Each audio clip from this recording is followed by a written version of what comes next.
mau tanya, apakah jika laki-laki sholat di rumah terus, apakah berdosa atau tidak? Sebabnya apa? Kalau sendirian tinggal di misalkan di daerah yang memang tidak ada Islam di situ, panjenengan sendirian menjadi orang Islam, tidak ada masjid di situ, maka tidak berdosa. Kalau sebabnya sakit menahun, ya tidak dosa. Tapi kalau sebabnya malas, itu menjadi berdosa. Masjid di depan rumahnya hanya 50 meter, enggak tekan-tekan, ora tekan.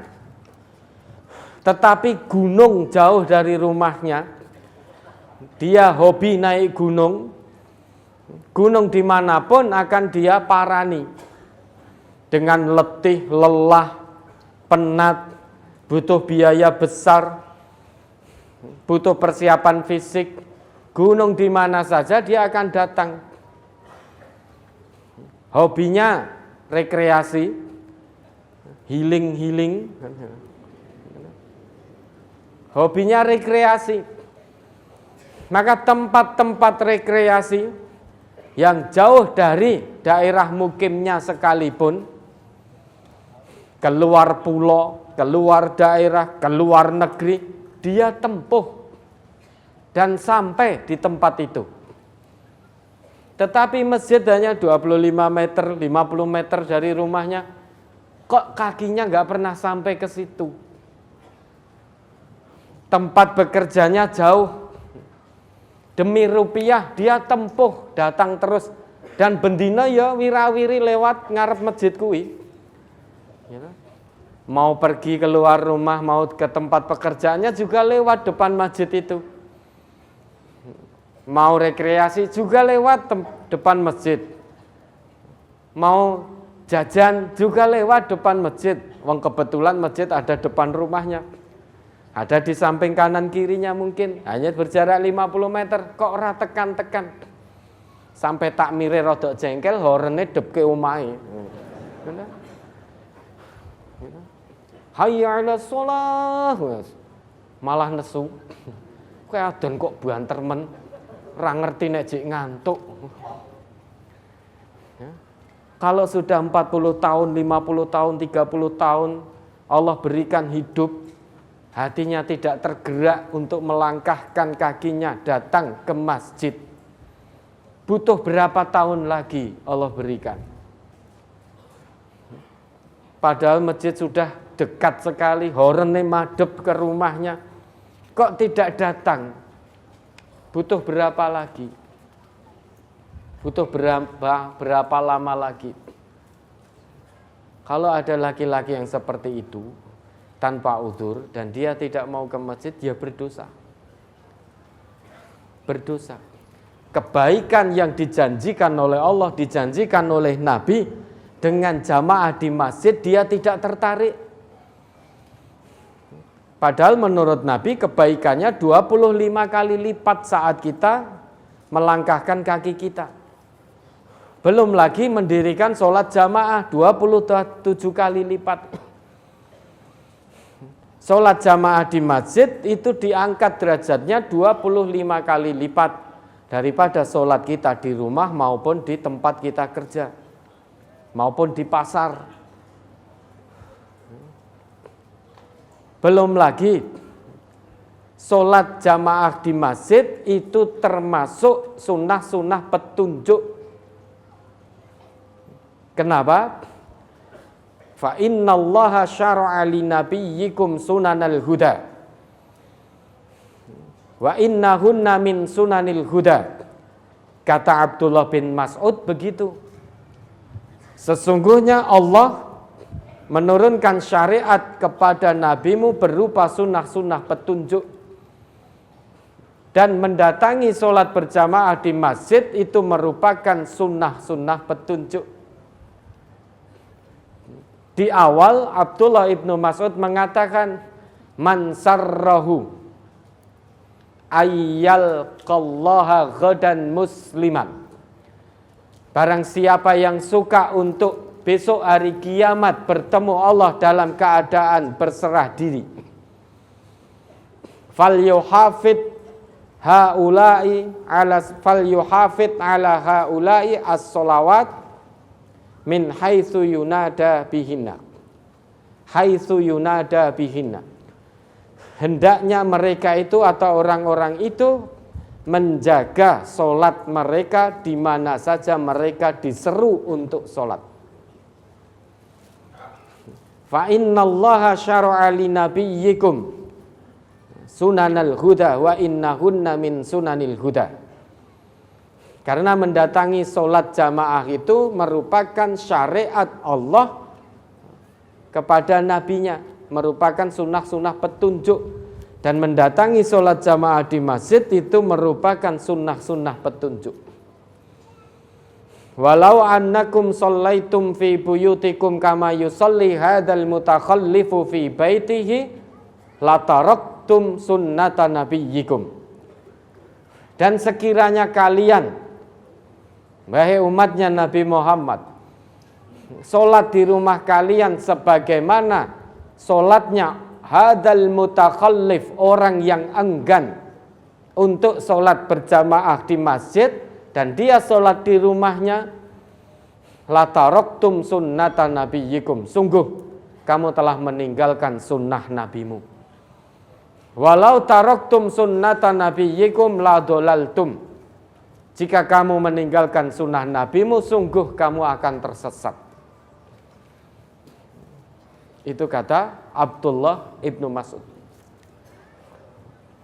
Wa ma min rajulin, tidaklah seseorang yatatahharu fayuhsinut tuhura, dia berwudu kemudian memperbagus wudunya, summa ya'midu ila masjidin min hadhil masajidi, kemudian dia pergi ke salah satu masjid dari sekian banyak masjid, dia pergi ke salah satu masjid,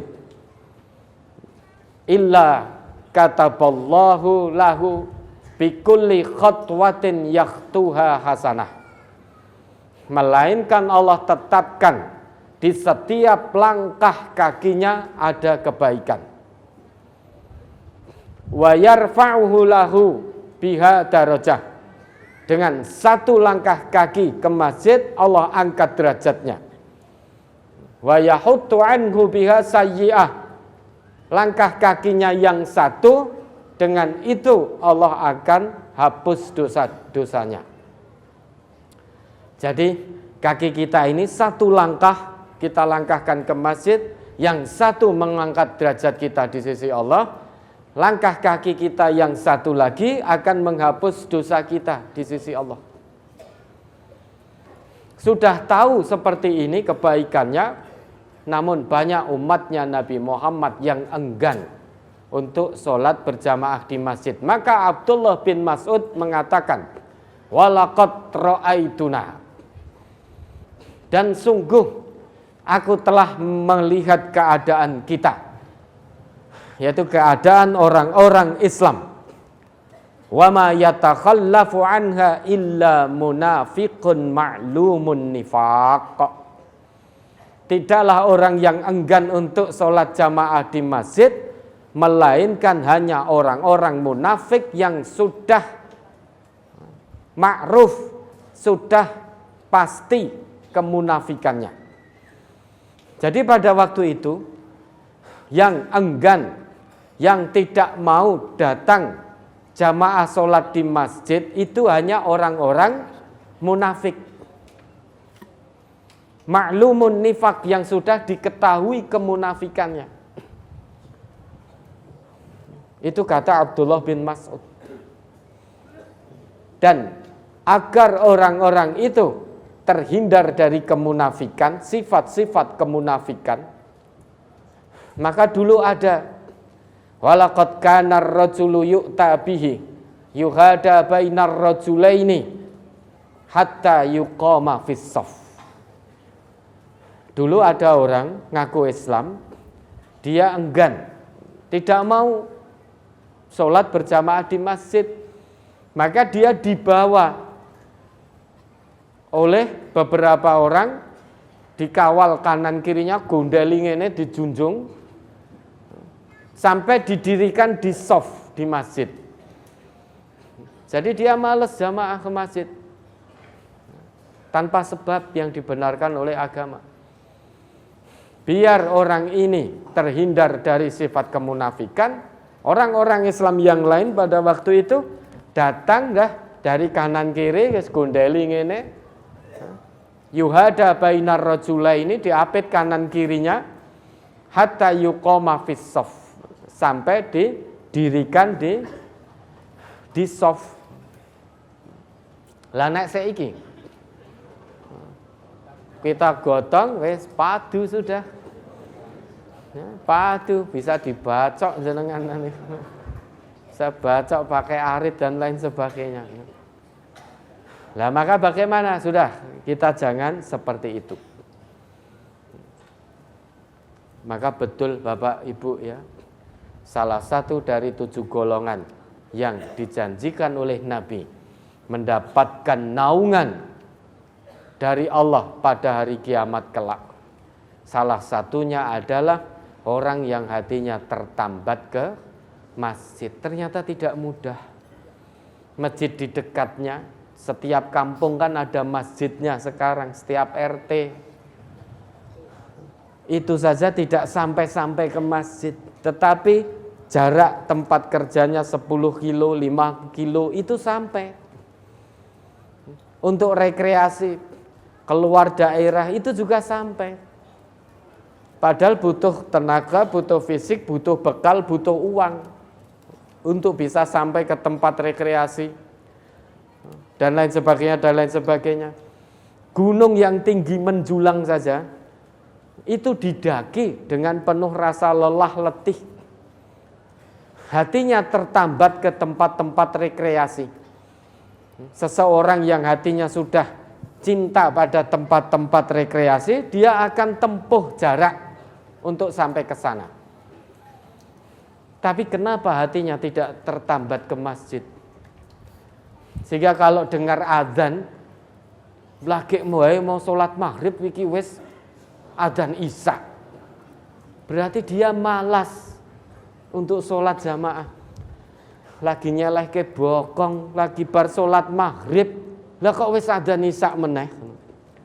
Sehingga dia merasa terbebani saat mendengar panggilan sholat. Padahal orang yang beriman itu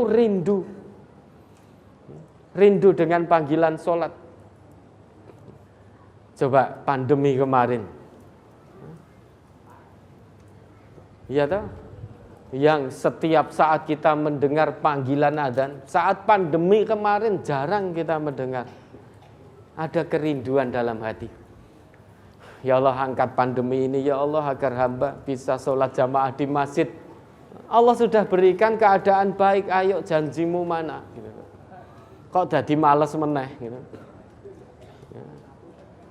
Ya Allah, angkat pandemi ini ya Allah, biar hamba bisa ngaji dengan tertib, dengan aman, nyaman, tenang. Ayo, Allah sudah beri keadaan nyaman, mana janjimu? Janji tinggal janji, koyo lagu itu. Ya, kalau memang tanpa sebab, hanya rasa malas, berarti dia punya sifat kemunafikan. Itu harus segera dihilangkan. Ya.